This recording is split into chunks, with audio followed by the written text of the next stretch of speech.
শিশির বিদা সকাল আইডি থেকে আপনাদের সবাইকে অনেক অনেক অভিনন্দন। আশা করি সবাই ভালো আছেন। আমি এখন বাসায় আসছি, বাসায় এসে কাজে ব্যস্ত আছি। এই যে আমার রাইস কুকারটা ময়লা উড়ে গেছে, রাইস কুকারটা অনেক ময়লা পড়ছে, তো তাই রাইস কুকারটা মুছতেছি। মাল জিনিসের সেবা যত্ন নেওয়া লাগবে ভাই, জিনিসের যত্ন না নিলে জিনিস টাকা জিনিস যাবে নষ্ট হয়ে। রাইস কুকারটা মুছে ভাত রান্না করবো, তরকারি কুটবো। যার যার জিনিস সেই যত্ন রাখা উচিত, কারণ টাকার জিনিস যদি যত্ন না রাখেন তাহলে সেই জিনিস আর জিনিস থাকবে না। অনেক ময়লা পড়ছে, কয়দিন রান্না করি না তো রাইস কুকারে, কি পরিমাণ ময়লা।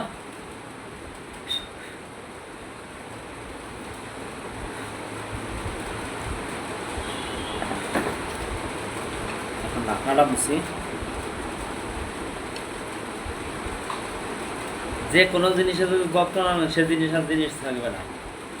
তাই মাল জিনিস কন, নিজের শরীর কন, ঘরের কন, সব কিছু যত্ন নিতে হবে, সব কিছু পয় পরিষ্কার রাখতে হবে। পয় পরিষ্কার ইমানের অঙ্গ।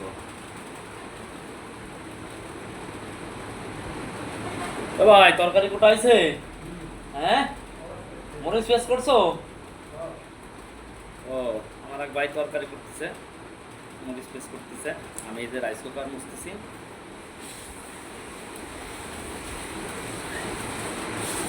ডিউটি শেষে আসছি বাসায়,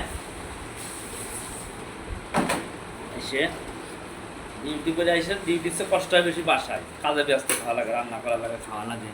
এটাই বাস্তবতার জীবন। কঠিন জীবন পায়, আর কঠিন জীবন। এমন জীবন দিয়ে দিদি পাঠায় আসো ভবে, ঠিক আছে না বন্ধুরা?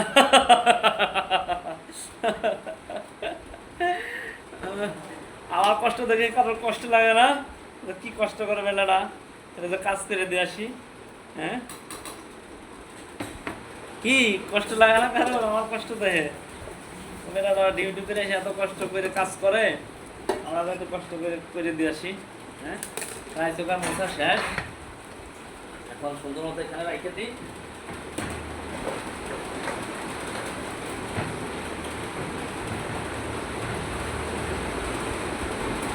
কষ্ট লাগে না না? এখন ভাত রান্না চলতেছে গ্যাসের চুলায়। এই যে ভাত রান্না চলতেছে।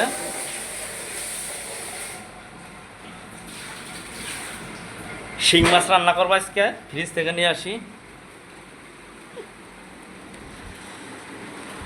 আচ্ছা, শিং মাছ রান্না হবে। কম্বলটায় তো ময়লা পড়ছে দেখি।